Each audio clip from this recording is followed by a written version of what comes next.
Muy buenas tardes a todos a nuestra reunión mensual del Seminario de la Red Universitaria de Colaboración en Ingeniería de Software y Bases de Datos.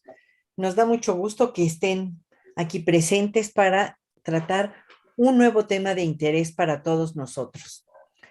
Nuestro expositor de hoy, me da mucho gusto presentarlo porque fue mi alumno desde que estaba en la licenciatura. Así es que es para mí un gusto presentarles y he tenido mucho contacto con él desde entonces, al maestro en ingeniería Gustavo Arellano Sandoval, que es licenciado en matemáticas y tiene la maestría en ciencia e ingeniería de computación del posgrado de la UNAM. Eh, Gustavo ha trabajado en diversas organizaciones nacionales e internacionales y para que se den una idea desde cuándo Gustavo tiene trabajo en computación, fue vicepresidente de la Asociación Nacional de Desarrolladores de Visual Basic. Y de allí para acá ha tenido una gran experiencia en el desarrollo de software. En el ámbito académico, Gustavo ha impartido diversos cursos y seminarios relativos a los temas de ingeniería de software.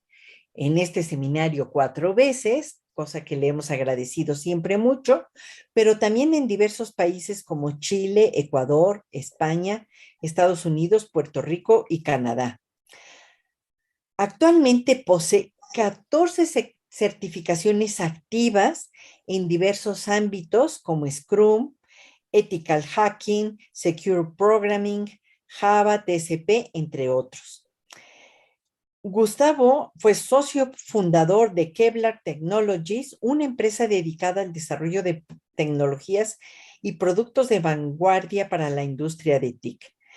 Y actualmente es Senior Software Architect en la empresa Bitso, ni más ni menos, la mayor casa de intercambio de criptomonedas de Latinoamérica.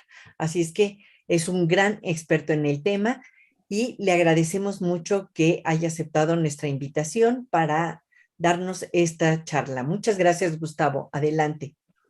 Un placer, Lupita. Gracias por invitarme nuevamente a este seminario que tú sabes que lo hago con mucho gusto y con mucho entusiasmo. Bueno, creo que voy a presentar mi pantalla, si me lo permiten. Un segundito, por favor.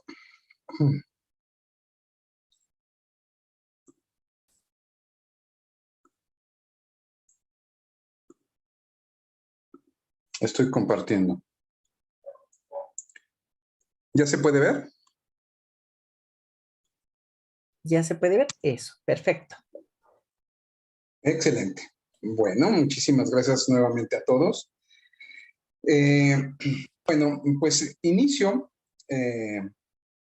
Quisiera repetir mi nombre, Gustavo Arellano. Ojalá me pudieran seguir en Twitter. Mi Twitter es arellano-gus. Y bueno, la plática de hoy es una introducción a la tecnología blockchain.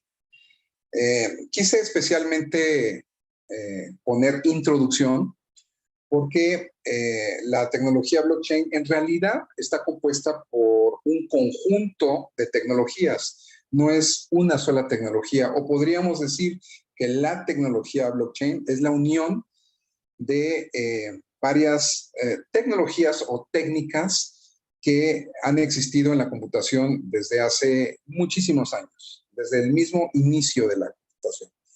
Entonces, bueno, a ver, vamos empezando con tres comentarios muy generales que muy probablemente ya la mayoría de nuestros participantes conocen, pero que no quisiera dejar de mencionar, ¿no? Entonces, para estar todos de acuerdo, la criptografía es una disciplina del área de la computación cuyo objetivo es alterar la estructura de un texto para impedir el acceso al texto original a receptores no autorizados y permitir el acceso de dicha información a receptores que demuestren su legítimo derecho de acceso. ¿Por qué si hablo yo de blockchain también hablo de criptografía? Bueno, como dije hace unos 2 segundos, la tecnología blockchain en realidad es la unión de muchas subtecnologías y una de ellas es la criptografía, ¿no? Entonces, vamos a cubrir poco a poco, durante este espacio, estos minutos que vienen, vamos a hablar de esas subtecnologías y al final vamos a ver cómo se unen todas estas tecnologías de las cuales yo voy a hablar por separado para constituir a la tecnología blockchain. ¿De acuerdo? Entonces, la primera de ellas es la criptografía, que pues básicamente nos va a ayudar a alterar la estructura de un texto para que quien no deba verlo, no lo vea, y quien tenga que verlo pueda hacerlo, ¿de acuerdo? Los primeros intentos criptográficos, pues básicamente eran permutaciones de letras. Entonces, eran relativamente sencillos de, digamos, de descifrar, porque pues básicamente había que hacer una nueva permutación y entonces teníamos el texto original. Pero posteriormente, sobre todo durante la Segunda Guerra Mundial, se generaron algoritmos que permitían cifrar o descifrar el mensaje mediante mecanismos más complejos. Por ejemplo, una clave que solo poseían el receptor y el emisor, ¿no? Esto se le conocía como criptografía simétrica, porque resultaba que la misma clave era la que servía para encriptar y para desencriptar el texto o la información que se pensaba transmitir. Por eso era simétrica. Aquí podemos ver en este esquema cómo los mensajes entre Ana y Bob dentro de la criptografía simétrica emplean una única llave. Aquí dice, ambas partes se ponen de acuerdo para emplear una misma clave de cifrado y descifrado. Entonces, el mensaje en claro se cifra en el paso número 1 con esta llave. El mensaje queda cifrado de esta manera, como indica el paso 2. El mensaje se le envía a Bob y Bob lo que hace es que con la misma llave lo descifra y entonces ya tiene otra vez el mensaje claro.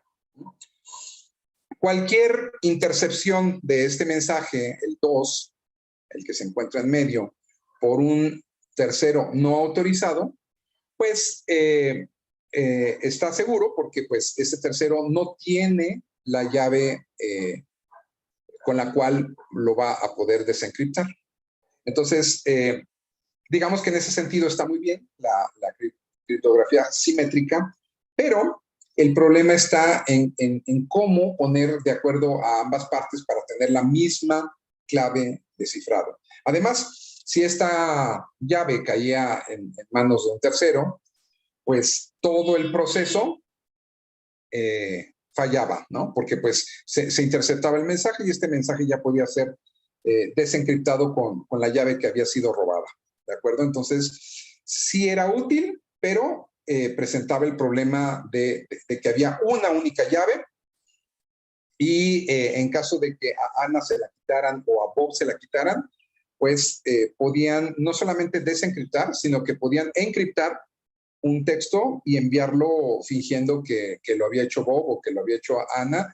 Entonces, sí es un problema más o menos grave, la cuestión de la criptografía simétrica. Entonces, nace la idea de la criptografía asimétrica. ¿Qué plantea la criptografía asimétrica? Bueno, pues plantea básicamente que se tienen dos llaves. Por el momento no es importante la palabra public y la palabra privado. Vamos a suponer que solamente hay dos llaves, la llave 2 y la llave 3. Con este par de llaves se tiene que, yo voy a poder encriptar un mensaje y la otra parte, la que tiene la otra llave, ahorita no importa si dice aquí privado o dice público, va a poder reversar el mensaje y va a poder entender lo que se mandó encriptado con la primera llave. Estas dos llaves que están aquí evidentemente son distintas. Si fueran la misma, pues sería una criptografía simétrica. Como son llaves diferentes, es una criptografía asimétrica.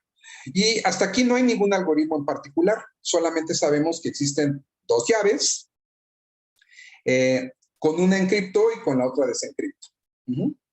Eso es lo que propone la criptografía asimétrica. Pero ahora, si pensamos que este es un buen mecanismo, pues ¿cómo le vamos a hacer para obtener este par de llaves, ¿no?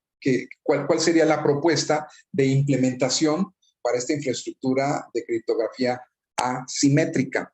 Y también permítame subrayar el hecho de que llevamos dos dos tecnologías en este momento a la lista: la criptografía simétrica y la criptografía asimétrica.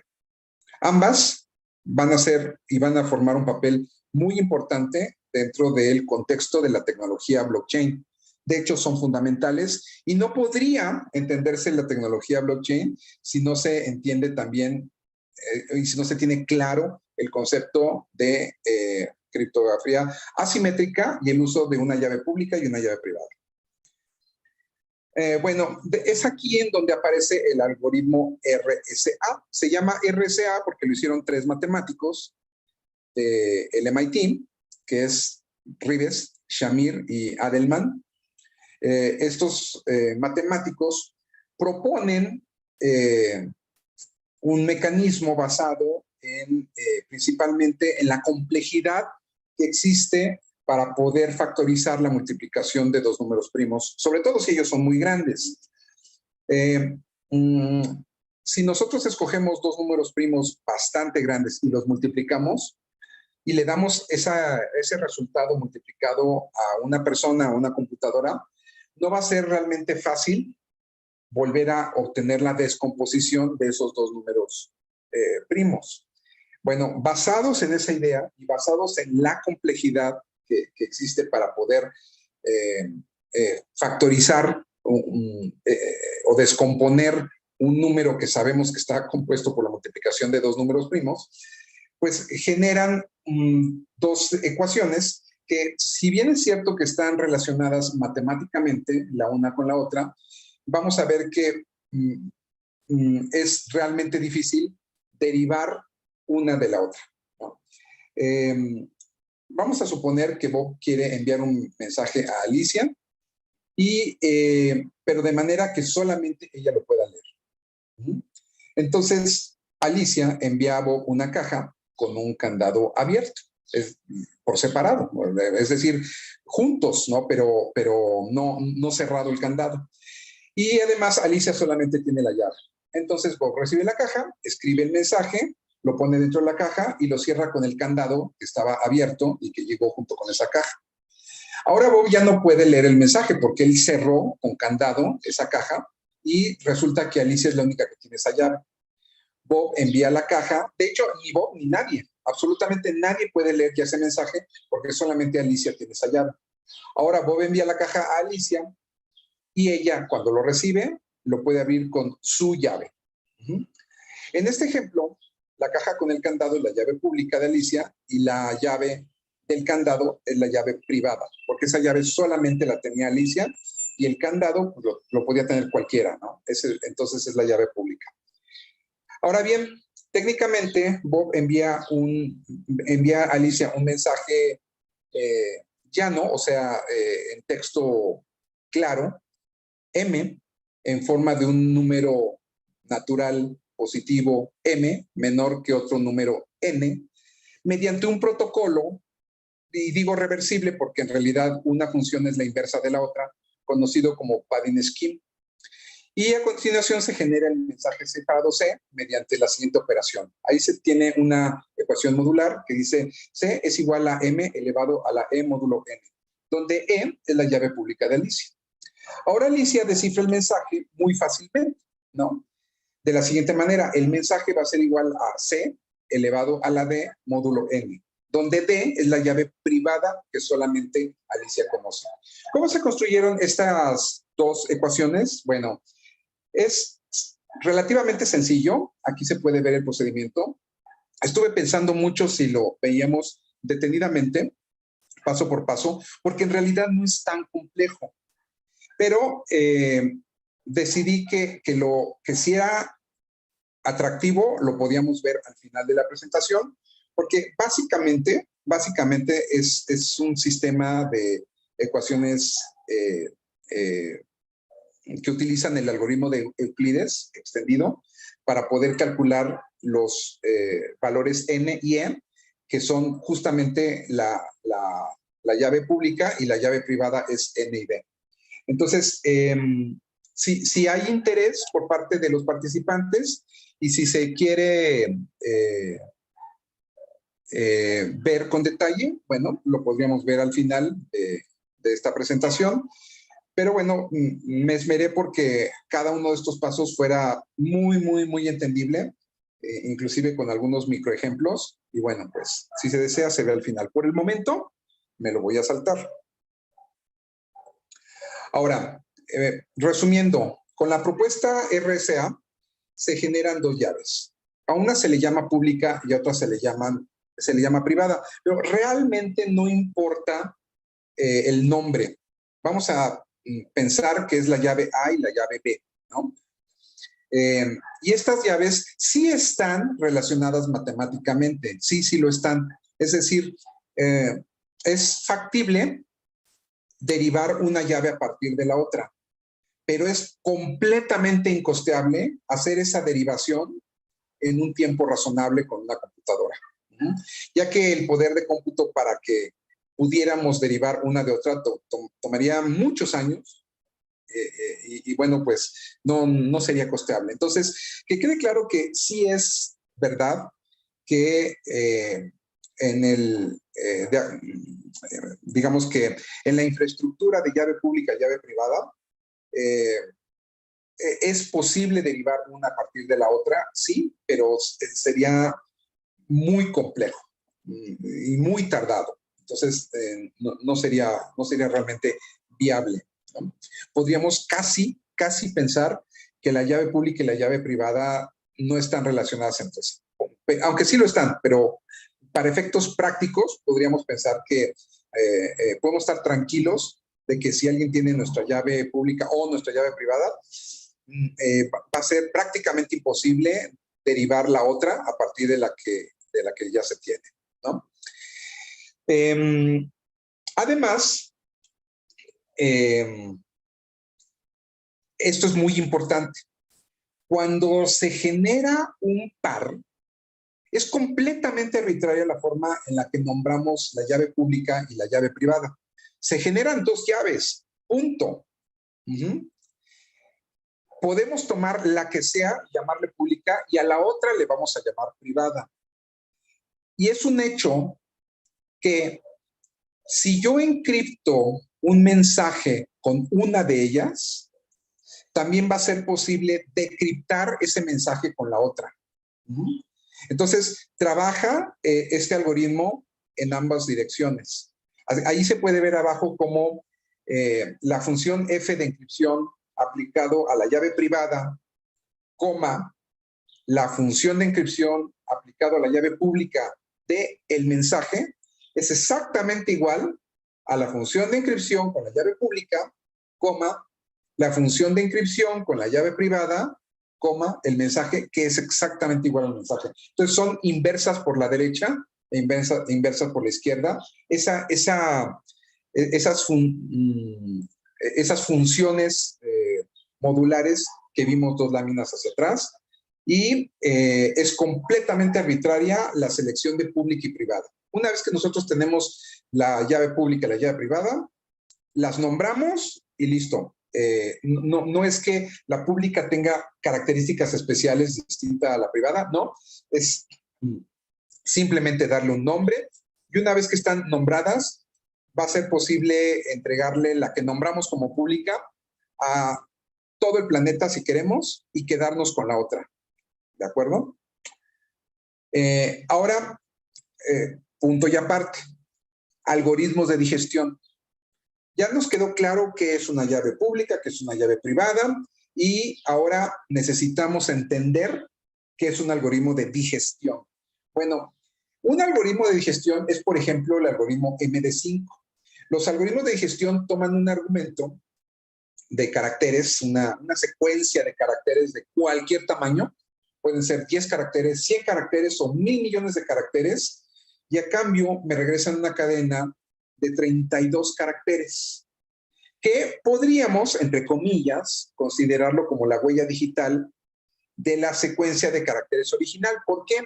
Porque si yo aplico ese mismo algoritmo MD5 otra vez a esa cadena, voy a obtener los mismos 32 caracteres que obtuve la primera vez. ¿De acuerdo? Entonces, el MD5 aplicado a la misma cadena siempre me va a regresar 32 caracteres, que son idénticos a la primera vez que lo ejecuté, la segunda vez que lo ejecuté, la enésima vez que lo ejecuté para esa cadena. Y no solamente aplica para cadenas, también aplica para archivos. Yo puedo tener un archivo que mide 20 teras de tamaño y si le aplico el algoritmo MD5, voy a poder obtener una cadena de 32 caracteres que identifica a ese archivo de n terabytes. Y si vuelvo a aplicarle el MD5 a ese archivo de n terabytes, vuelvo a obtener la misma cadena de 32 caracteres. ¿De acuerdo? Aquí lo interesante es que si yo tengo, digamos, una secuencia inicial de caracteres, por ejemplo, la palabra hola, y le aplico el MD5 a hola, pues me va a dar 32 caracteres como output, el resultado. Pero si yo varío una de esas letras de hola y cambio la O por una I, ILA, y le aplico el algoritmo MD5 a esa palabra ILA, también voy a obtener 32 caracteres que son verdaderamente distintos a los caracteres de hola. Esto es muy interesante porque yo no puedo saber de dónde provino una cadena hexadecimal de 32 caracteres así de primera instancia, porque pudo provenir prácticamente de cualquier MD5 que fuera grande, pequeño o mediano, ¿no?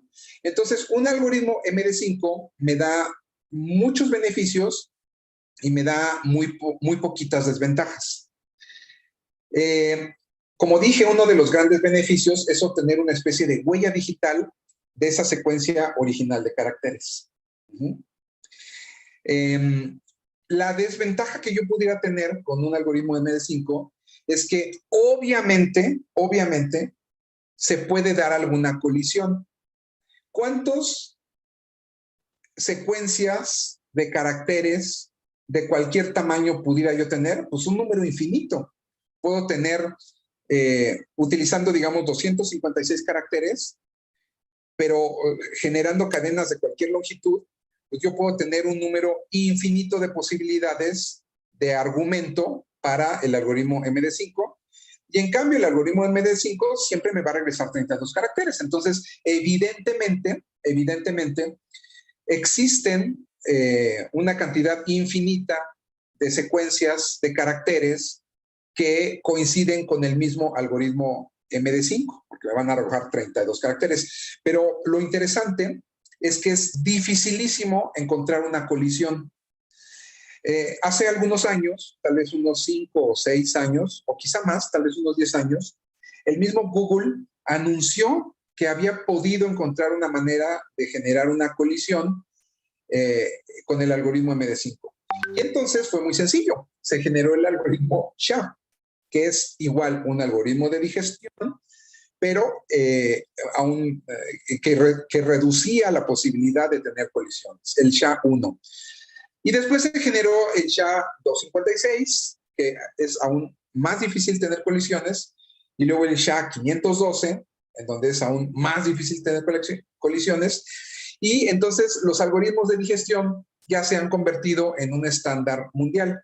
Yo puedo tomar una cadena cualquiera, aplicarle un SHA-256 y tener una certeza casi absoluta de que va a ser casi imposible encontrar una colisión en un tiempo razonable de tiempo, en un tiempo razonable de minutos.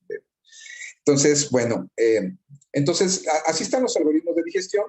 Aquí estoy explicando un poco acerca del SHA-1 y el SHA-256. Y también dejo claro el concepto de solo ida. Una vez que nosotros le aplicamos una digestión a una cadena, ya no podemos revertirlo.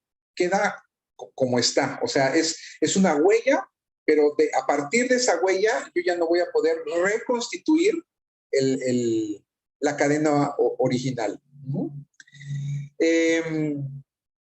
Bueno, ahí hace rato dije 5 o 10 años. La verdad es que Google tardó 20 años en encontrar una manera de generar colisiones en SHA-1, y esa es la liga que publicó el mismo Google en 2017, ¿no? 17, 18, 19, 20, hace 5 años, ¿no?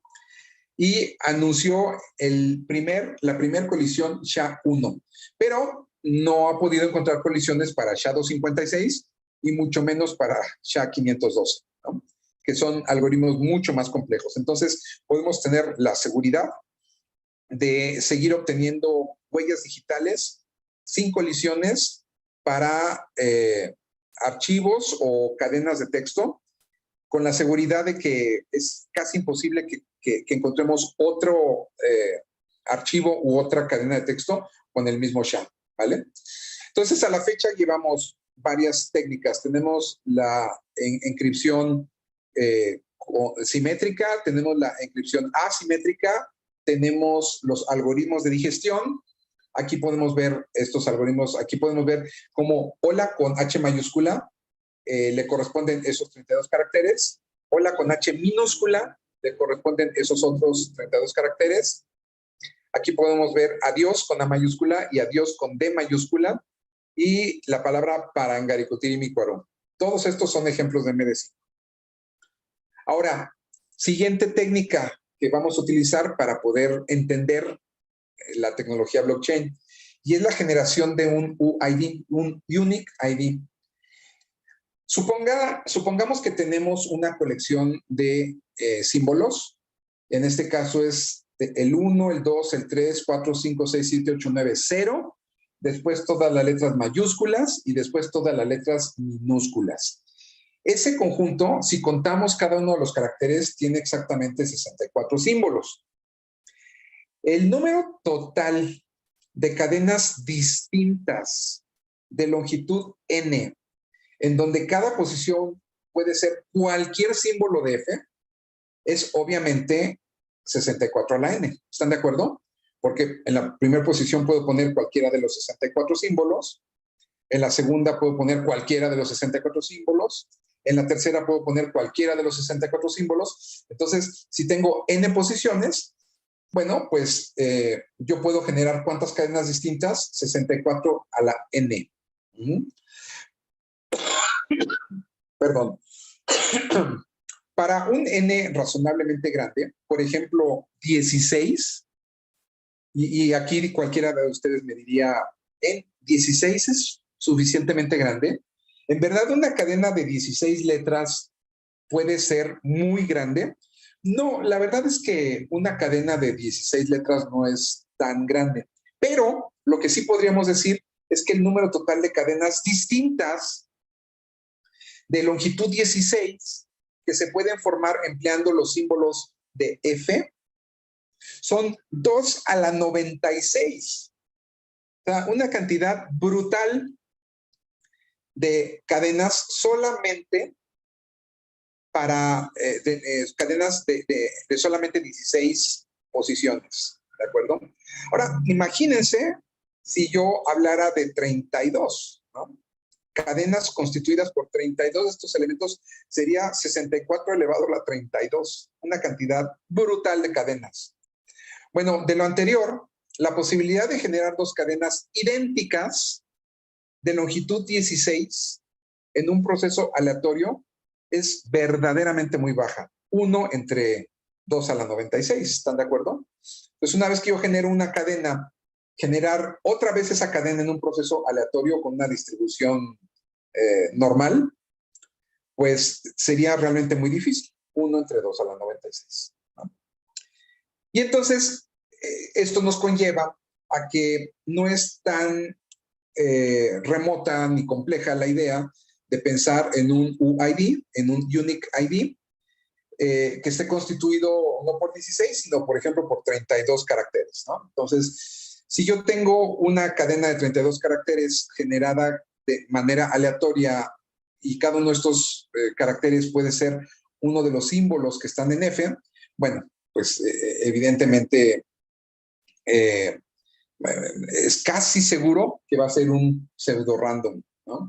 Es casi seguro que va a ser muy, muy difícil volver a generar otra cadena igual de la misma manera y tendría yo que hacer millones de intentos para volver a obtener otra cadena que sea igual a la que genere en cierto momento.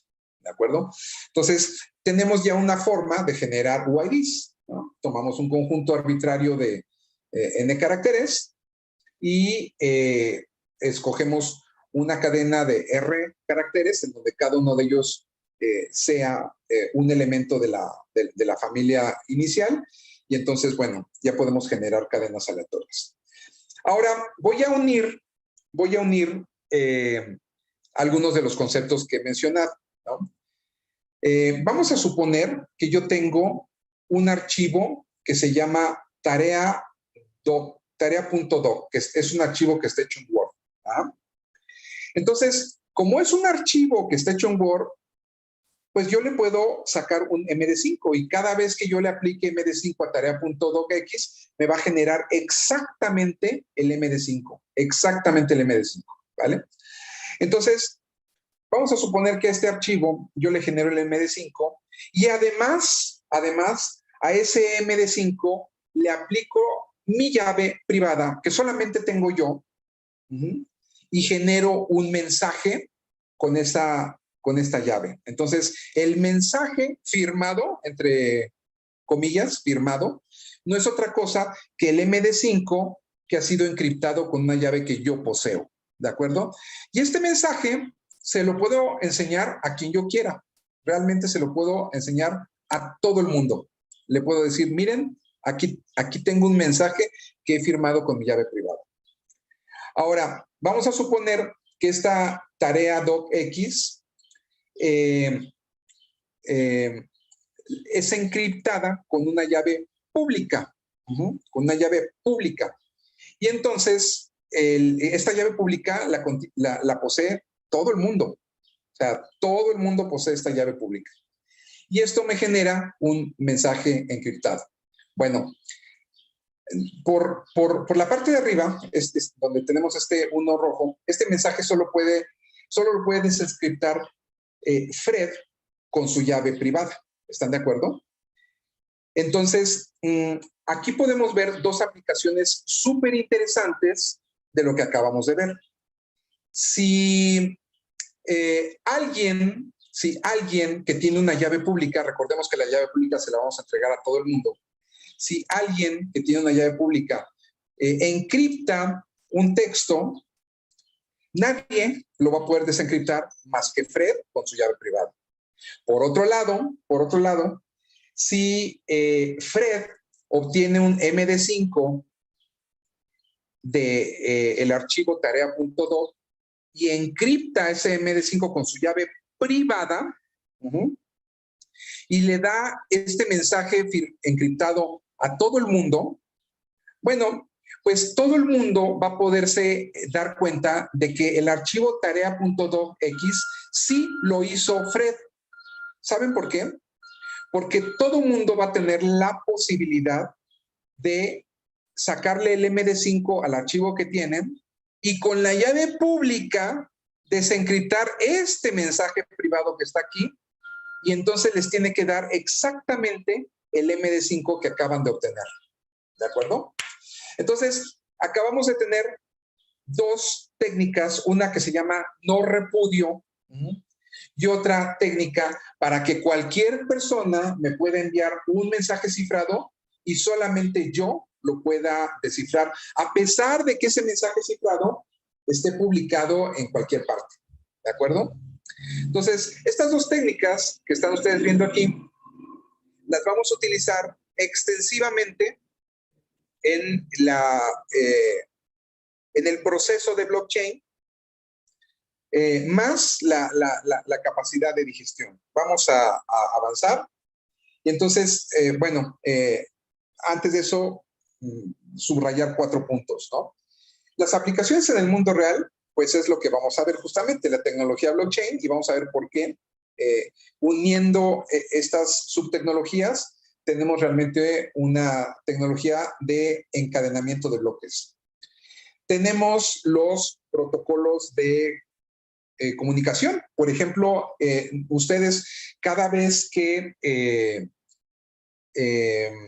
usan o ingresan a una página en internet que dice HTTPS, están utilizando el protocolo SSL,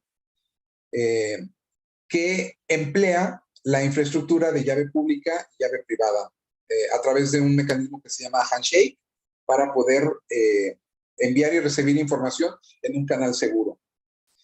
Tenemos también el acceso a servidores con llave privada. ¿Cuántos de nosotros no tenemos, por ejemplo, un servidor en Amazon Web Services que podemos acceder sin necesidad de utilizar un usuario y un password? Más bien utilizando una llave privada, la cual es verificada para poder ingresar a ese servidor. Tenemos nuestras firmas en el SAT, ¿no? Nuestra FIEL es también, está completamente basada en la infraestructura de llave pública y llave privada. Y bueno, la seguridad y el no repudio en comercio electrónico. Nosotros podríamos tener una infraestructura que se llama GPG para indicar que un correo electrónico fue escrito por nosotros y solo por nosotros, con la ventaja o desventaja, como quieran verlo, de que no va a haber forma de que digamos, no, este correo yo no lo hice, si en verdad lo hice yo. ¿De acuerdo? Aquí podemos ver que también, por ejemplo, en WhatsApp, las conversaciones están encriptadas end-to-end, utilizando también una infraestructura de llave pública y llave privada. Y ahora vamos a ver las transacciones centralizadas y descentralizadas, en donde ya empieza a verse la necesidad de tener un mecanismo que nos dé seguridad para sustituir esquemas centralizados. Actualmente nosotros en un esquema centralizado, como es un banco, pues si yo le quiero enviar dinero a alguien, pues le aviso al banco a través de mi aplicación celular y el banco hace lo necesario para que el dinero le llegue a otra persona, ¿vale? Entonces yo necesito un intermediario, que es, digamos, aquel capaz de poder acceder a mis fondos bancarios y es el único capaz de tomar dinero de allí y poderlo depositar en otra cuenta por instrucción mía, por supuesto, pero yo por mí mismo no podría hacerlo. Yo le tengo que pedir al banco que realice esa operación. Ahora, en un esquema descentralizado, no hay una entidad central, como su nombre lo indica, descentralizado, a la cual yo le tenga que pedir permiso para enviarle un valor a otra persona. En realidad, en un esquema descentralizado, hay un conjunto de nodos o de servidores y es grande ese número, miles quizá de nodos, en donde la única forma en la que yo podría enviarle dinero a otra persona es con el consenso de, digamos, la mitad de estos servidores. Entonces, si la mitad de estos servidores sabe y se da cuenta que yo tengo suficientes fondos, existe la cartera destino y validan esta transacción, pues entonces mi dinero efectivamente llega a la cartera de otra persona, ¿no? Y para esto, pues van a validar que en efecto yo haya solicitado esta transferencia y esta transferencia la tengo que hacer yo con mi llave privada, aunque ellos conocen mi llave pública y también yo conozco el destino a donde van a caer mis valores, gracias a que ese destino es una llave pública, ¿no? Entonces, si lo vemos en términos de llave pública y llave privada, alguien me provee su llave pública y yo con mi llave privada gestiono una transferencia de fondos hacia esa llave pública y quien se encarga de hacer todas las validaciones para determinar que mi llave privada realmente es mi llave privada y que la llave pública verdaderamente existe y que yo tengo suficientes fondos, son estos nodos. Y cada uno de estos nodos va a ir aprobando la transacción y diciendo, sí, en efecto, es válida, es válida, es válida. Si yo tuviera nada más 4 o 5 de estos nodos, pues sería muy débil, digamos, mi proceso de transferencia, porque es muy fácil levantar 4 o 5 nodos para hacer este proceso, y pues sería muy fácil pedirle a estos nodos que, si lo deseo, mientan y digan, ah, sí, sí, sí, tú no tienes 5 bitcoins, pero te autorizo a mandarle 8 bitcoins a esta persona. Pero si este número de servidores es enorme, yo tengo 10,000 o 20,000 de estos servidores, y además a cada uno de ellos le pido que, para que pueda autorizar mi transacción, realice una operación que le cuesta mucho resolver, pues entonces ya se hace más factible el que no sea sencillo, eh, eh, digamos, suplantar o hacer ilegítima una transacción. ¿De acuerdo? Aquí tenemos nosotros un sitio que se llama bitaddress.org, que es un generador de carteras de Bitcoin. Este sitio, si ustedes van a su navegador y ponen bitaddress.org, les va a salir algo más o menos como esto, en donde les va a pedir que muevan su mouse en la pantalla, así aleatoriamente, y un programa que está hecho en JavaScript y que corre en la computadora de ustedes, no en otro lado, sino en la computadora de ustedes, con esos movimientos completamente aleatorios de su mouse, va a generar tanto la llave pública como la llave privada de una dirección de Bitcoin. Entonces, va a generar algo más o menos así, ¿no? Va a decir, aquí tiene usted su llave pública, la cual puede compartirle a todo el mundo. Aquí tiene su llave privada, la cual puede quedársela y no debe de compartirla absolutamente con nadie. Y entonces, cada vez que yo le dé esta dirección a alguien, ese alguien va a poder hacer una transferencia de fondos de su cartera a esta cartera. Obviamente esa persona también tiene un par de llaves, tiene su propio público y su propio privado. Entonces, en medio están estos nodos que vimos aquí, que verifican que yo tengo las llaves correctas y realizan el movimiento de mi cartera a la cartera que me dieron la llave pública. Esto que acabamos de ver ahorita, y además la otra cosa es que estos nodos realizan ese trabajo tan complejo que se llama Proof of Work, para demostrar que no solamente están diciendo sí, todo está en orden, sino que además me costó mucho trabajo poder decir sí. No es trivial decir sí, es válida esta transacción. Tiene que costarme tiempo, esfuerzo, y la mejor manera es pidiéndole a cada nodo que realice una operación muy compleja. Por ejemplo, vamos a poner un ejemplo muy sencillo. Voy a generar una cadena de 4 dígitos nada más, con este conjunto largo de caracteres, y le voy a pedir a los nodos que, para probar que han trabajado, empiecen a generar cadenas aleatorias hasta que le atinen a la que yo he generado secretamente, ¿no? Entonces, pues evidentemente van a tener que hacer un montonal de operaciones, porque no es fácil atinarle a la primera.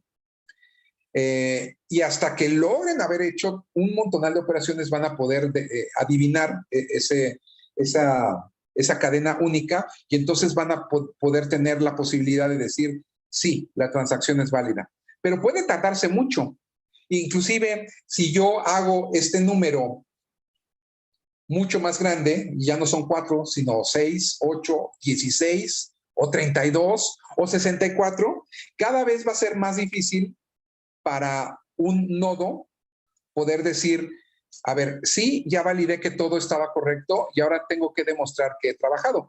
Entonces, van a tener que hacer muchísimas más operaciones para poder tener el derecho de aprobar una transacción. Ese trabajo tan pesado, que se llama Proof of Work, prueba de trabajo, cuesta mucho en términos computacionales y entonces una máquina tiene que hacer muchas cuentas, muchas operaciones y toma, digamos, además de un esfuerzo muy grande computacionalmente hablando, pues también consume mucha energía, ¿no? Entonces es por eso que dicen que los bitcoins no necesariamente son la forma más ecológica de intercambio monetario, porque requieren de un gran proceso en medio, pero la forma que yo mencioné hace un momento, que es esta, es ponérselo difícil, no tiene necesariamente que ser así. Basta con que sea difícil, pero no en términos computacionales, podrían ser en algún otro término. Por ejemplo, yo podría autorizar a un nodo una transacción si ese nodo representa a un conjunto de jugadores en un videogame, ¿no? Entonces, el videogame no consume tanta energía como podría ser el cálculo de cientos o miles de terahashes, o cualquier otro mecanismo que no le haga fácil a un nodo decir sí, pero que no consuma tanta energía, ¿de acuerdo? Entonces, una vez que yo ya tengo mi cartera pública y mi cartera privada y otra persona tiene su cartera pública y su cartera privada, todo el proceso intermedio lo hacen estos nodos, que además son nodos voluntarios. Cualquiera de nosotros podría poner en su casa uno de estos nodos, y empezar a realizar este conjunto de operaciones a cambio de que vamos a gastar mucha energía eléctrica, es verdad, y la máquina va a estar funcionando todo el tiempo, es verdad, pero a cambio de que, bueno, cada vez que nosotros le digamos que sí a una operación y cada vez que tengamos resuelta ese algoritmo tan complejo, se nos va a recompensar con una pequeña cantidad de bitcoins que están por ser minados. La palabra minado digamos que se ha hecho muy común y la gente puede llegar a pensar que tiene que ver verdaderamente con minería, ¿no? Con estar haciendo un proceso para encontrar bitcoins, pero la realidad no es esa. La realidad es que en realidad son recompensas que se entregan a los nodos que logran resolver cierta cantidad de transacciones, ¿no? Entonces, actualmente, bueno, en el pasado se podían utilizar computadoras comunes y corrientes para hacer este tipo de confirmaciones. Después no fue tan fácil porque se fue haciendo cada vez más complicado. Y actualmente hay máquinas dedicadas que hacen este tipo de cosas, ¿no? Una máquina se llama, por ejemplo, el Antminer 9, que es una máquina china dedicada exclusivamente a hacer este tipo de minado. Y son caras y además el consumo eléctrico también es bastante alto, pero nos recompensan con bitcoins, ¿de acuerdo? Bueno, ahora, cada vez que ocurre una transacción de este estilo y cada vez que una de estas máquinas dice, sí, esta transacción ocurrió, bueno, se genera un recibo electrónico de esta transacción. Se queda claro que la transacción número 1524 fue entre Gustavo y Antonio por 3 bitcoins a las 5 de la tarde y queda firmada. Pero, más aún, la voy a unir con la transacción anterior y le voy a sacar un hash. Recuerdan que hablamos de lo que era un algoritmo de digestión. Le voy a sacar un MD5, un SHA-256, y luego voy a firmar esa operación. Pero daba la casualidad que la transacción anterior hizo exactamente lo mismo. La transacción anterior, que fue entre Rosa y Angélica, fue a cierta hora del día, de cierto día, por cierto número de bitcoins, y quedó firmada y encadenada con la transacción anterior. Todo esto es muy fácil porque en realidad no va creciendo este, este hash. Recuerden que siempre se queda de 32 caracteres, pero queda encadenado al anterior. Entonces, estos bloques que nos han ido premiando, ¿sí?, quedan a su vez encadenados con el anterior y nos hace imposible falsear alguna de las operaciones que ocurrieron en el pasado. Por eso la cadena de bloques es tan segura, por eso es imposible irnos al pasado y decir, no, un momento, yo no deposité 2, sino 3 bitcoins. Eso es imposible, ¿no? Bueno, hay una parte que me gustaría platicar, pero ya no tiene que ver realmente con el blockchain. Entonces, no estoy tan convencido de verla en este momento porque creo que a las... A ver, ¿cuánto tiempo me queda? ¿Me queda todavía media hora? Perdón, Lupita. Sí, Gustavo. Sí, ¿verdad? Bueno, Ok. son 5:54, te quedan 20 minutos, dijéramos. ¿Cuánto, perdón?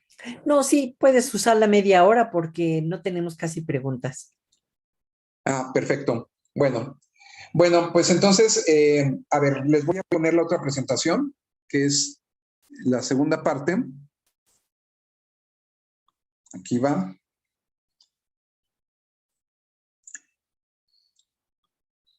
Y voy a tratar de ser lo más rápido posible, ¿no? Porque en el taller que vamos a tener, vamos a hablar de contratos inteligentes. No los vamos a hacer, pero sí los vamos a usar, ¿de acuerdo? Entonces, desde siempre nosotros hemos tenido una forma de obtener bienes. Antes era a través de intercambio, de trueque, pero oye, eso era muy complicado porque uno nunca sabía si un plátano equivalía a 2 naranjas, y además era muy subjetivo. Entonces las primeras monedas que fueron una manera de solucionar este problema, las primeras fueron acuñadas entre los años 680 y 560 antes de Cristo. Fue una invención muy inteligente porque ahora sí yo podía decir, a ver, estos plátanos valen 6 monedas y tus naranjas valen 2 monedas, ¿no? Entonces, a través del dinero podíamos tener una equivalencia justa de cuánto podía costar algo y poder inclusive regresar cambio, ¿no? Aquí podemos ver algunas monedas de esa época que fueron verdaderamente una gran invención. Ahora, el sistema bancario también nació hace mucho tiempo, en la Edad Media. Como ya existían las monedas, pues era factible poder prestar monedas y que después de cierto tiempo me regresaran esas más un interés. Pero era muy importante que las monedas que yo prestaba y que me regresaban debieran ser muy difíciles de falsificar y muy difíciles de ser generadas de una manera ilegal, ¿no? Por eso eran acuñadas en oro. No es que el oro fuera un material muy valioso porque se pudiera comer o se pudiera vestir, es porque era difícil de conseguir y como era difícil de conseguir, pero era además muy duradero y era además muy bonito, bueno, pues con eso se hacían monedas, ¿no? Entonces, quien podía conseguir oro de manera legítima, pues lo podía cambiar por bienes, ¿no? Bueno, aquí podemos ver una imagen de la Edad Media en donde están los primeros banqueros que fueron italianos. Ahora, respecto al modelo comercial recién, esas monedas evolucionaron a después ser billetes y después ser cheques. Ya no usamos los cheques, pero los que son de mi edad recordarán que hace algunos años se expedían cheques, ¿no?, en vez de traer dinero en la cartera. Y después de los cheques nacieron las tarjetas plásticas. Y después de las tarjetas plásticas nacieron las transacciones totalmente electrónicas. Entonces, ya no es necesario traer monedas en la bolsa o billetes en la bolsa o cheques en la bolsa o tarjetas plásticas. Ahora ya con nuestro celular podemos hacer transacciones totalmente electrónicas y en algunos lugares que yo he vivido en Estados Unidos bastaba con acercar mi celular a una terminal que magnéticamente o de alguna manera que todavía no entiendo muy bien cómo, hacía el descuento que yo autorizaba de cierto dinero de mi cuenta bancaria a cambio de algunos bienes, ¿no? Entonces, a diferencia del instrumento moneda, los nuevos instrumentos requieren de un operador, de alguien que está en medio. Cuando había monedas, pues no era así. Yo traía las monedas en la bolsa y se las daba a alguien a cambio de un bien. Hoy en día, los cheques, las tarjetas plásticas, las transacciones totalmente electrónicas requieren de un intermediario, del banco, ¿no? Y pues ese intermediario, ese banco, pues generalmente hace la operación de manera muy, muy automática, pero puede haber operadores, desde un empleado que supervisa la validez de un cheque, hasta un sistema automático que garantiza la suficiencia de los fondos del emisor y que garantiza la existencia y la entrega de recursos al destinatario, pero a cambio de una comisión. Y esto como compensación a su intermediación financiera. Entonces todos hemos vivido el que, bueno, pues sí, pero su cuenta tiene una comisión por manejo de 100 pesos al mes. Y si se sobregira, tiene una comisión por sobregiro de 200 pesos al mes. Pero si no paga su tarjeta, tiene una comisión por pago tardío de 800 pesos al mes, aunque solamente haya usted debido un peso. Si no lo pago en tiempo, yo le cobro 800 pesos por pago tardío, ¿no? Y entonces se empieza a ver la injusticia de tener un intermediario que es el dueño y señor de mi dinero. Si un banco quisiera, podría retener mi dinero. Y de hecho, ahorita ocurre si se lo solicita la Comisión Nacional Bancaria de Valores. A ver, aquí están resumidas algunas problemáticas de una gestión central. Cuando un banco es el único actor que tiene la capacidad de mover recursos entre sus clientes, también tiene la capacidad de auditar cada transacción y de retener los fondos de alguno de sus clientes, incluso aún si el cliente no está de acuerdo con tal retención. Bajo ciertas circunstancias, un banco puede establecer comisiones arbitrarias o exageradas para cada uno de sus servicios y puede limitar las cantidades de dinero que un cliente puede retirar en cierto momento. Me ha pasado que voy a hacer un retiro y me dicen, no, usted nada más puede retirar al día tanto dinero. Sí, pero es mío. No le estoy pidiendo un crédito, ¿no? De todas formas, nada más puede retirar por su seguridad cierta cantidad de dinero. Bueno, pues que no se preocupen tanto por mi seguridad. Quiero la totalidad de mi dinero, dénmelo. No, pues eso no se puede. O en casos extremos, un banco puede ir a la bancarrota con pérdidas y consecuencias negativas para sus clientes. Eso pasó con Lehman Brothers en Estados Unidos hace algunos años, ¿no? Se fue a la bancarrota y algunos de sus clientes no estaban nada contentos. Ahora, hace muchos años, en 2009, para ser exactos, esto ya hace, ¿cuánto? 13 años, quizá. A ver, sí, 13 años, ¿no? El 31 de octubre, el Día de Brujas, Estados Unidos, en Halloween, se publicó un artículo de solamente 9 páginas llamado Bitcoin, a Peer-to-Peer Electronic Cash System. Y ahí está el PDF, lo pueden encontrar en bitcoin.org/bitcoin.pdf. Y este artículo abre la posibilidad de eliminar intermediarios financieros, por eso es peer-to-peer. Y propone un mecanismo abierto que transparenta y garantiza la totalidad de transacciones entre pares de la red Bitcoin sin la posibilidad de fraude o una cosa que se llama double spending, de que se está haciendo un doble gasto, o la pérdida para alguna de las partes. En la red Bitcoin, cada participante posee un tipo de llave pública y una llave privada. No es exactamente la RSA, pero es muy parecida a la RSA que platiqué. Y también existe una emisión inicial finita de 21 millones de bitcoins que jamás cambiará. Nunca va a haber más de 21 millones de bitcoins. Esa fue la beta que se creó inicialmente con un valor casi de $0, que ha ido creciendo obviamente, pero ya jamás en valor, pero no en número. Solamente va a haber 21 millones de bitcoins y no va a haber jamás más. Adicionalmente, existe un conjunto de nodos de los que yo ya hablé que validan una transacción cuando un participante emplea su llave privada para enviar un monto de bitcoins a otro actor que le proporcionó su llave pública. Los nodos reciben una recompensa proveniente de la emisión original de 21 millones de bitcoins por validar la transacción y por hacer ese proof of work que les dije que era muy pesado, ¿no? Ahora, solamente voy a usar 2 láminas para decir esto porque es más pirotecnia que otra cosa. Inicialmente, en 2009, cada bitcoin tenía un valor en dólares americanos cercano a 0. O sea, cada bitcoin valía prácticamente 0 pesos, 0 centavos cuando nació el artículo. Pero en marzo de 2010, y esto fue más o menos un año después, un usuario llamado Fuma Demasiado, Smoke Too Much, subastó en eBay la cantidad de 10,000 bitcoins por un precio inicial de $50 americanos. Pero la gente dijo, ¿qué? Pagar $50 americanos por 10,000 bitcoins es un robo y nadie le quiso pagar esos $50. En abril de 2010, o sea, un mes después, o mes y medio después, la casa de intercambio Bitcoin Market estableció el precio de venta en 0.003 centavos de dólar por Bitcoin.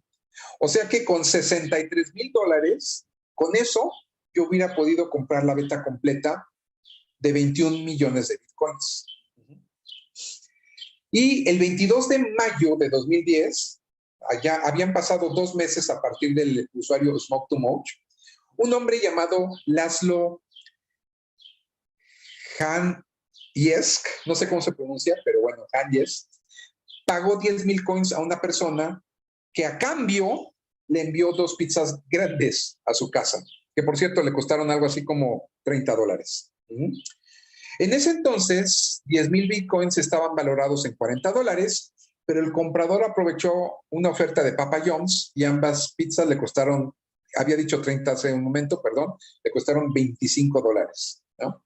En esa fecha, cada dólar costaba 12 pesos con 31 centavos, por lo que su inversión total por 10,000 bitcoins fueron 307 pesos con 65 centavos. Eso le costaron 10,000 bitcoins. Aquí se puede ver. Este es el thread original de mayo 21 de 2010 a las 9:33 de la noche, en donde decía, I just think it would be interesting if I could say that I paid for a pizza in bitcoins. Esa fue la primera transacción en bitcoins que existió en la historia. Y después decía en mayo 22 de 2010 a las 7 de la noche, I just want to report that I successfully trade 10,000 bitcoins for pizza. Pictures, y ahí podrán ustedes ver esas fotografías en donde se ven la pizza y los hijos de la persona que recibió esa pizza comiéndola. Ajá.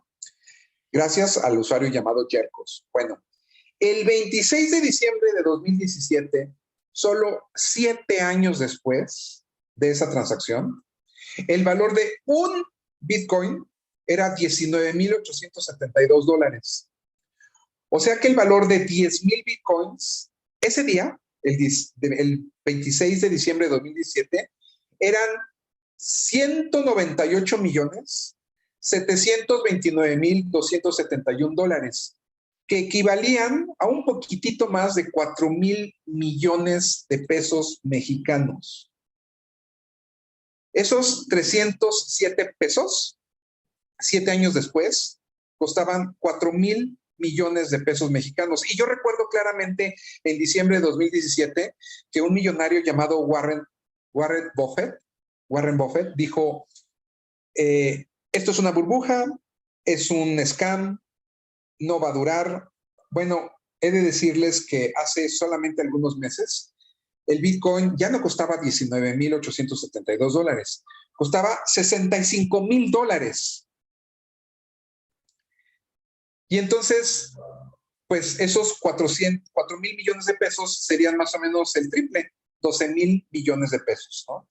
Esos 307 pesos que se pagaron originalmente, hasta hace algunos, ¿qué serán? 60 días, costaban 12,000 millones de pesos mexicanos. Esas eran las 2 láminas que que quería mostrarles. Ahora, ¿cómo funciona Bitcoin y qué es el blockchain? Cuando un interesado decide comprar Bitcoins, el efectivo de la moneda origen, que son dólares o pesos, por ejemplo, es depositado en una cuenta bancaria regular, como Bancomer o Banamex, y el poseedor de Bitcoins transfiere de su cartera de Bitcoins, usando su llave privada, el monto acordado de la criptomoneda a la cartera del comprador, que previamente le compartió su llave pública, también conocida como la cuenta de depósito. La transferencia no se hace efectiva hasta que el 50% más uno de los nodos validadores, los que les mostré en láminas anteriores, confirman la transacción, que la transacción se ha realizado con los siguientes pasos. Validan que la cuenta de destino exista, validan que la cuenta de Bitcoins origen tiene fondos y realizan el famoso Proof of Work, que demuestra que el nodo tuvo que realizar mucho trabajo, muchas operaciones, al resolver un problema que requiere una gran cantidad de cálculos para ser resuelto, o cualquier otra medida que demuestre que tuvo que trabajar, ¿no? Ahorita sí es resolver algo computacionalmente complejo, que toma mucha energía, pero el Proof of Work puede ser cualquier cosa que demuestre que el nodo tuvo que trabajar, ¿vale? Cuando la transacción ha sido validada por el número de nodos requerido, el ID de la transacción, el current ID de esa transacción, se transforma en el hash 256, si recuerdan que era el hash, que era ese algoritmo de digestión del current ID más el previo ID. Y ahora el previo ID es el ID de la transacción anterior. Esto provoca un encadenamiento de bloques, o más bien de los IDs de los bloques, desde el bloque origen, desde el bloque inicial hasta el último bloque. Es importante hacer notar que durante todo el proceso, lo único que se manejan son las llaves públicas y las llaves privadas. ¿Sí recuerdan que fue prácticamente de lo primero que vimos en criptografía asimétrica? Y entonces, esto hace del proceso algo completamente anónimo. No viene mi número de cuenta bancaria, no viene mi nombre, no viene nada. Son llaves públicas y llaves privadas. Y con esto tenemos la garantía de que no existe una autoridad central que controle o manipule indebidamente la transacción. Actualmente un gobierno puede generar más dinero, eso es muy fácil, y se convierte en inflación. Si ahorita nuestro gobierno decide imprimir el doble de billetes que hay, pues evidentemente van a poder comprar la mitad de todo lo que se podía comprar antes con un billete de 500 pesos. Digamos que ahorita con 500 pesos puedo comprar un monitor. Bueno, si el gobierno actual genera el doble de monedas, pues entonces voy a necesitar 1,000 pesos para poderle comprar un monitor a una compañía gringa, porque ellos van a decir, espérame, sí cuesta 500 pesos, pero tu moneda se ha devaluado la mitad. ¿Por qué? Porque tienes el doble de billetes a cambio de un respaldo que no ha cambiado básicamente. Entonces, pues, te lo tengo que vender más caro y eso es inflación. Entonces, cuando un gobierno genera más dinero, cuando un gobierno genera más dinero, más circulante, pues entonces la inflación crece y nuestro poder adquisitivo se reduce. Los bitcoins jamás va a haber un número mayor a 21 millones y de hecho se han ido minando, se han ido otorgando como recompensas ya una gran cantidad de esos bitcoins. Si no me equivoco, ahorita ya están en circulación 18 millones y solamente quedan 3 millones de bitcoins en esa beta de recompensas, que cada más o menos 4 años la recompensa se reduce a la mitad. Eso se llama halving. Pero cada vez que ocurre un halving, también a los pocos meses ocurre un aumento en el valor del Bitcoin. Y también cabe mencionar que cualquier interesado se puede incorporar a la red de validación sin necesidad de solicitarle permiso a nadie. Podría empezar a minar yo ahorita mismo con una calculadora de bolsillo. Claro que estaría minando demasiado poco y tardaría 100 años en obtener algo decente.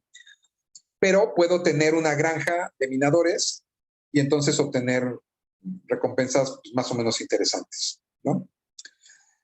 Ahora bien, como no es seguro depositarle dinero a un tercero en su cuenta bancaria y esperar que el tercero corresponda con la cantidad de bitcoins acordados para que la red Bitcoin haga esa validación, ¿no? Pues las casas de intercambio, los famosos exchange, fungen como mediadores que garantizan tanto a los compradores como a los vendedores que su acuerdo será llevado a cabo bajo los términos establecidos por ambas partes. Ahí va a haber un contrato electrónico, que podríamos llamarlo un contrato inteligente. Después voy a hablar de ello. Pero de la manera anterior, se crea un mercado abierto de posiciones de compra y posiciones de venta. Es como ir al mercado y comprar jitomates. Hay quien los vende más caros, hay quien los vende más baratos, y hay quien va con una expectativa de pagar un máximo valor por un jitomate y no más que ello. Entonces, en este mercado abierto de posiciones de compra y posiciones de venta, cada quien puede publicar la cantidad y el precio que esté dispuesto a vender o comprar de un activo, y en el momento en el que uno establece que está dispuesto a vender un Bitcoin en cierta cantidad de dinero o a comprar un Bitcoin en cierta cantidad de dinero, se establece ese contrato electrónico, que es inquebrantable a menos que lo borre, a menos que lo decline, a menos que lo tire, pero ya no puedo, digamos que una vez que yo dije voy a vender un Bitcoin en $40,000, o destruyo el contrato o se queda en ese valor. Y en el momento en el que se ajusten los $40,000 de valor, si alguien formó parte del contrato en donde decía yo me comprometo a pagar los $40,000, pues se ejecuta ese contrato y a esa persona se le deducen $40,000 de su cuenta y se le abona un Bitcoin. Y a mí se me abonan $40,000 a mi cuenta y se me deduce un Bitcoin. Ese contrato no requiere de un intermediario humano. Es algo electrónico que queda grabado en algún lugar y cuando se cumplen ciertas condiciones, se ejecuta. Hay manera de crear nuestros propios contratos que sean muy, muy complicados. Por ejemplo, decir, si llega a $40,000 el precio de un Bitcoin, pero es martes y son después de las 2 de la tarde, pero antes de las 8 de la noche, voy a vender a ese precio, ¿no? Puede ser así de complicado. Y hay manera de crear nuestros propios contratos inteligentes. Cuando vayamos al taller, porque después de este seminario viene un taller, no vamos a crear contratos inteligentes, pero sí vamos a aprender a usar unos 4 o 5 contratos inteligentes que ya tienen nombre. Se llaman posiciones limit o stop limit o stop loss, o posición de venta de mercado o compra de mercado. Entonces, vamos a entender cómo funcionan esos contratos inteligentes sin crearlos. Y vamos a aprender un poco de cuándo es conveniente poner un stop limit, un stop loss, y vamos a aprender un poco acerca de unas herramientas matemáticas que se llaman niveles de Fibonacci, bandas de Bollinger, medias móviles de 50 días, de 200 días, de 5 días, para poder hacer algún análisis técnico del precio que pudiera llegar a tener un Bitcoin sin que eso garantice que va a alcanzar ese valor, ¿no? Es solamente un pronóstico que puede ser certero o no, pero que está basado en algunos cálculos matemáticos y que pudiera dar resultado. No garantiza que voy a estar ganando continuamente dinero, pero sí me da algunos elementos para creer que pudiera hacerlo, ¿no?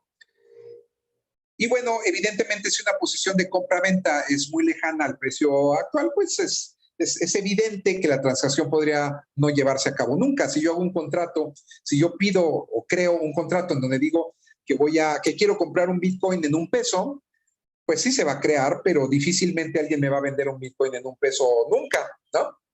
Igual si yo digo que quiero vender un Bitcoin en $1,000 millones, pues a lo mejor tengo que esperar varios años antes de que el Bitcoin llegue a ese precio y alguien se anime a pagarme ese valor. ¿De acuerdo?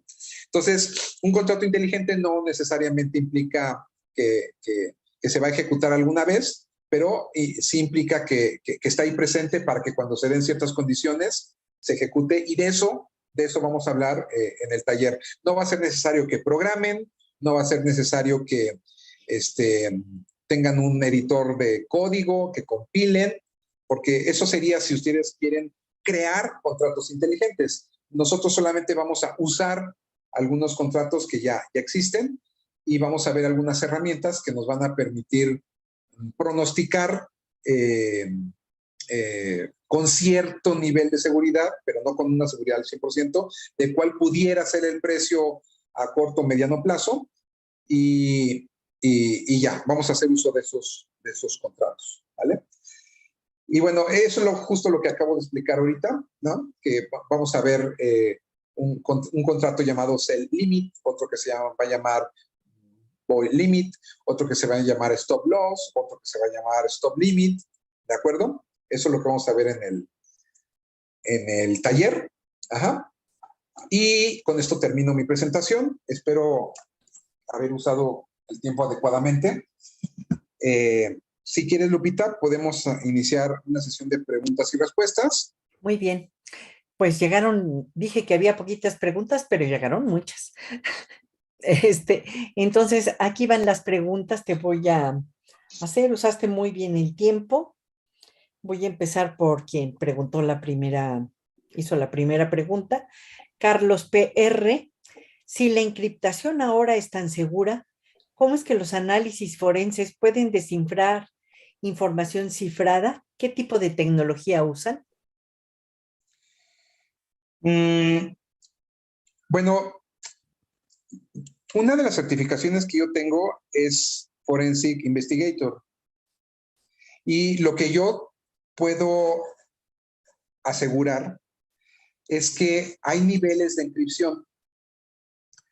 Y hay niveles de encripción tan altos que ni siquiera a través de un análisis forense se van a poder desencriptar. De hecho, hace algunos años estaban prohibidos los browsers que tenían 128 bits de encripción, porque ni siquiera el gobierno de Estados Unidos podía desencriptarlos. Entonces, en ciertos países no se podían utilizar navegadores que tenían 128 bits de encripción, pues porque le quitaba la posibilidad al gobierno de Estados Unidos de poder desencriptar la comunicación que iba viajando en esos navegadores y por eso lo prohibieron. Entonces, un análisis forense puede tener la posibilidad de desencriptar información bajo ciertas condiciones. Existe software en el cual es verdaderamente imposible lograr hacer esa desencripción garantizado al 100%. Muy bien. José Antonio Contreras Benítez pregunta, buenas tardes. Algunos países están implementando sistemas de elecciones electrónicas utilizando blockchain, aparentemente a prueba de fallos y manipulaciones. ¿Cuál es tu opinión al respecto? Sí, totalmente. De hecho, yo creo que la tecnología blockchain no solamente sirve para la cuestión de criptomonedas, tener una libertad financiera, se puede utilizar para prácticamente cualquier dinámica que requiera una seguridad en la operación de esta mecánica. Es tan segura la tecnología blockchain que definitivamente puede ser utilizado en sistemas tipo votaciones votaciones electrónicas. O, por supuesto, cuestiones financieras, pero definitivamente creo que ese es el futuro. Sí, sí se puede y sí va a ocurrir. Virginia M. pregunta, ¿se puede aplicar blockchain en el sector educativo? Ya que estamos en esas. Bueno, blockchain, como lo acaban de ver, no es una cuestión restrictiva. Es una técnica para garantizar que todo lo que se hizo en el pasado es inmutable. No hay manera de modificarlo. Es completamente seguro. Es anónimo.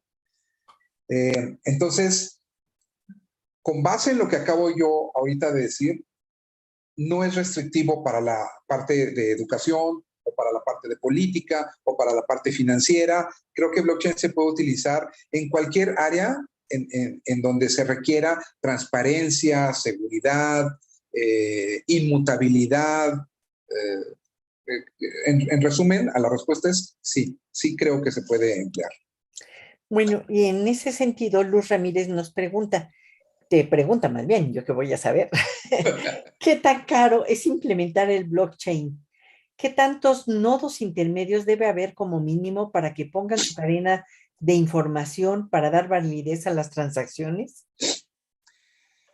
Bueno, respecto a los costos, eh, yo diría que efectivamente lo que más pudiera representar un costo es la red de nodos que hacen las validaciones, porque la tecnología como tal, pues es solamente una tecnología. O sea, el hecho de hacer un hash y hacer un encadenamiento y tener algoritmos MD5 o SHA, pues no tiene ningún costo, es básicamente una técnica, ¿no? Pero ¿Cuántos nodos el tener necesitas? una red eso sí pudiera representar un costo. Curiosamente, la red Bitcoin no le ha costado a nadie, porque cada quien pone el nodo que quiere, cuando quiere, si desea hacerlo, y entonces empieza a recibir recompensas por el minado, ¿no? Entonces, a lo mejor el costo que yo tuve en el momento de comprar mi minador, pues ya se pagó con las recompensas que he recibido por este minado. Y si yo quisiera tener una red privada de blockchain, por ejemplo, para hacer una cuestión de elecciones, pues yo creo que allí, de entrada, los nodos no podrían ser nodos solamente gubernamentales, porque pues, ¿de qué sirve que todos los validadores estén del lado, de un solo lado? ¿No? Yo creo que allí valdría la pena establecer una red igual de abierta que la red de blockchain, en donde cualquiera puede ser validador y en ese sentido ya el costo se vería muy diluido, ¿no? Creo que no conviene pensar en cuánto me costaría a mí poner 50 nodos, pues porque los nodos serían míos, entonces pues definitivamente yo podría tener control sobre mis nodos y no habría un consenso global en donde pues gane la mayoría, ¿no? Creo que lo valioso de una red de blockchain es donde es precisamente el hecho de que yo no puedo controlar todos los nodos, puedo controlar algunos nodos que son míos, ¿no? Entonces no le veo yo mucho sentido a pensar en voy yo a poner mi red para que yo controle ese consenso. No sé, tal vez pudiera haber una aplicación, pero no la veo en este momento. Creo que la red debería ser una red como que global. En ese mismo sentido, Mario Alberto dice, ¿quién absorbe el costo del premio por haber logrado una transacción? Todos. Recuerden que inicialmente había una beta de 21 millones de bitcoins que no valían casi nada. En ese entonces yo lograba validar una transacción y de esa beta de 21 millones de bitcoins que no había casi nada, se me entregaba un pedacito de esos 21 millones de bitcoins. Entonces, ¿quién estaba absorbiendo ese premio? Pues la beta de 21 millones de bitcoins. Conforme el bitcoin fue costando más dinero, pues esos premios que me iba dando esa beta, que ahorita ya nada más tiene 3 millones de bitcoins dentro, siguen siendo pedacitos de Bitcoin que no le está costando a nadie más que a la beta de Bitcoin que todavía queda remanente. Así que realmente nunca le ha costado a nadie la recompensa a los mineros. Y la última con respecto a este tema, porque luego vamos a pasar a las criptomonedas, es Jorge Oregel Pérez pregunta, ¿cómo se calcula la compensación de cada transacción? Es un cálculo complejo porque tiene que ver con bloques. O sea, una sola transacción no es premiada. Es premiado un conjunto de transacciones que conforman un bloque y ese bloque tiene un premio y ese premio depende de en qué nivel de halving vamos. Cuando los bitcoins fueron creados, el premio era muy grande, pero después de 4 años el premio se redujo exactamente al 50%. Y después de los otros siguientes 4 años se redujo otra vez al 50%. Entonces, ¿cómo hacer ese cálculo exacto? No tengo yo la fórmula, pero sí puedo decirte que no es por transacción, es por bloque de transacciones y el bloque de transacciones es el bloque que es firmado y encadenado al bloque anterior. Yo por simplicidad hablaba de una transacción que es firmada con la transacción anterior, pero realmente lo que se firman son bloques completos de transacciones. Bueno, Ahora vamos a hablar de criptomonedas. Lupita Sánchez pregunta, ¿hoy en día se realizan transacciones con criptomonedas a nivel gobierno? ¿Están permitidas y respaldadas? En México no, digamos que en México no es considerada los bitcoins como una moneda de curso legal. Sin embargo, ya hay un país de Centroamérica que sí lo tiene ya como una moneda. Si no me equivoco, es Nicaragua o El Salvador, no sé, no recuerdo cuál es, pero ya el bitcoin es una moneda de curso legal. Eh, y aquí en México no conozco yo tiendas que acepten un pago directo en bitcoins. Creo que la forma más simple es teniendo una cartera de bitcoins en donde cuando yo quiero comprar algo, pues le muerdo un poco a mis bitcoins, los convierto a pesos y con esos pesos compro, ¿no? Pero no, apenas hay una compañía fantástica y maravillosa que se llama Bitso, que está introduciendo la Bitso Card, y con la Bitso Card se va a poder tener algo que involucre criptomonedas, como por ejemplo pagar con pesos pero recompensar con criptos. Todavía no está, no ha salido al mercado mexicano esta Bitso Card, hasta donde yo tengo entendido, pero no falta ya mucho, es prácticamente ya está en puerta y nos va a acercar un poquito más a este proceso de operar ya directamente con bitcoins. Y en ese mismo sentido, Lupita misma pregunta, de todas las criptomonedas existentes, ¿cuál es la más factible para invertir? Bueno, no podría yo decir cuál es la más factible para invertir, porque eso sería un consejo financiero y yo no soy un consejero financiero de ninguna manera. Yo solo podría decirte que la más sólida, la que menos posibilidades tiene de, de ser la que no tiene ninguna posibilidad de ser un fraude, seguro es Bitcoin, ¿no? Y seguro es Ethereum, y seguro es Ripple, pero no podría yo aconsejarte ahorita, pues, por favor, invierte en Ethereum porque ese es el futuro, no. Ese tipo de consejos financieros los tiene que dar alguien que se dedica a eso y que tiene una licencia para dar este tipo de advices financieros. Yo solo podría decirte que no veo ninguna posibilidad de que, bajo ninguna circunstancia, de que el Bitcoin sea un scam o sea una pirámide o sea algo que se inventó para hacer trampa, al igual que el Ethereum, no, tampoco es algo completamente real y funcional. Entonces, las dos primeras criptos que existieron, que es el Bitcoin y el Ethereum, dadas por un hecho que es algo muy seguro. Dante Ortiz Ancona pregunta, ¿has sabido que el Bitcoin baje en lugar de subir? Claro, todo el tiempo.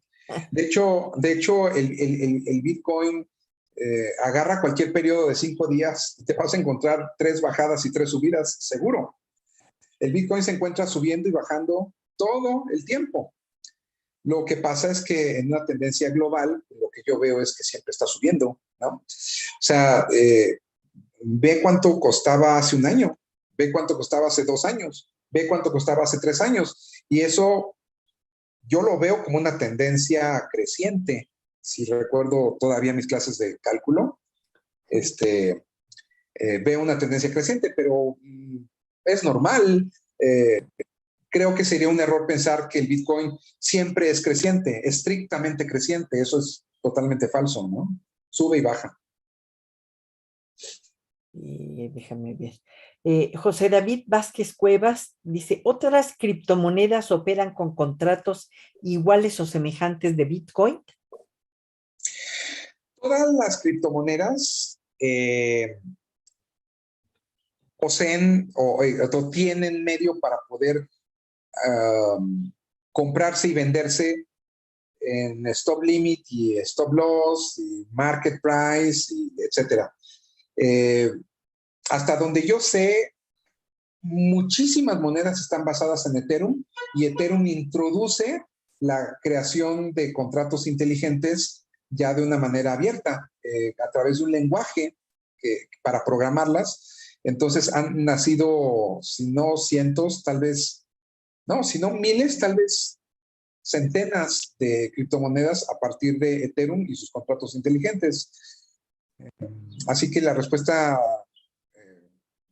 en conclusión, es yo creo que sí. No me consta para todas las monedas, pero yo creo que prácticamente todas operan con contratos inteligentes.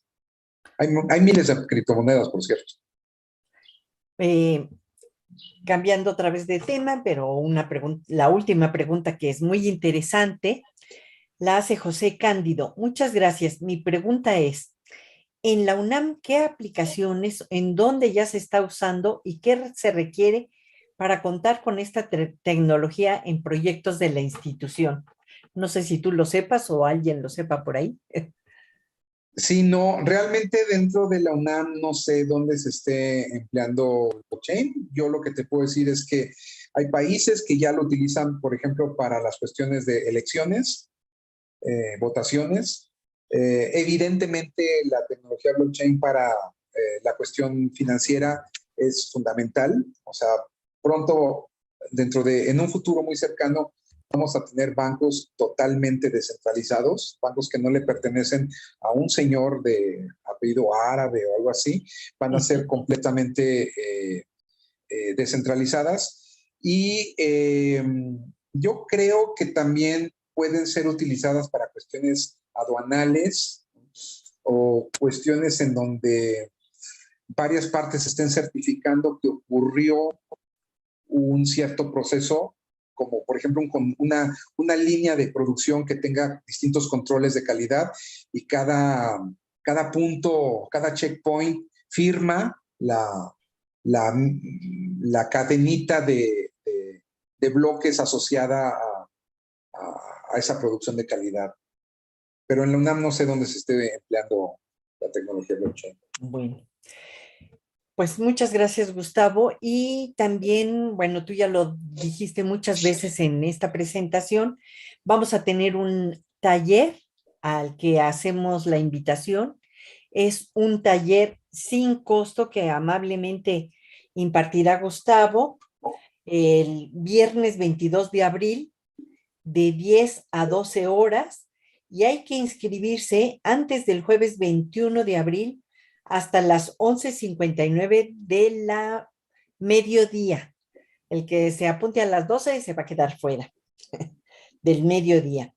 En un formulario que se va a mandar en este instante, se debe de estar mandando ya, y vamos a tener pocos lugares disponibles. En este taller, como Gustavo ha estado mencionando, no se van a crear contratos inteligentes con blockchain, sino utilizar contratos existentes. En 2 tristes horas, pues es muy difícil que se pueda llegar a hacer toda la construcción de contratos inteligentes. Entonces, apúntense en este mismo momento porque tenemos cupo limitado. Los requisitos del taller que dice aquí en la presentación, nada más es tener un navegador Firefox e Internet. Con eso es suficiente, ¿verdad, Gustavo? Y sería bueno que el Internet fuera muy estable, no tiene que ser de alta velocidad, pero tiene que ser un Internet bastante estable. Por ejemplo, no sería de mucha utilidad un Internet a partir de su teléfono celular o algo así. Quisiera que fuera un Internet muy estable. Muy bien. Lupita, ¿nos pones la forma de obtener la constancia, por favor? Bueno, ya todo el mundo lo sabe, pero para que puedan obtener su constancia de asistencia a este seminario, hay que mandar un correo electrónico y agradecemos verdaderamente a Gustavo un tema muy interesante, muy actual, muy importante, que hay mucha inquietud acerca de esto. Eh, Tengo el aviso de que en esta ocasión tuvimos 85 personas escuchándote en este momento, pero como se queda grabado en YouTube, pues podrán volver a revisar la grabación de este seminario. Pues muchas gracias, Gustavo. Muchas gracias a todos por su asistencia a este seminario de la Red Universitaria de Colaboración en Ingeniería de Software y Bases de Datos, y los esperamos en la próxima sesión, que será el 17 de mayo, ya saben, a la misma hora, de 5 a 7 de la tarde, y por este mismo canal de YouTube. Muchas gracias a todos y muy buenas tardes.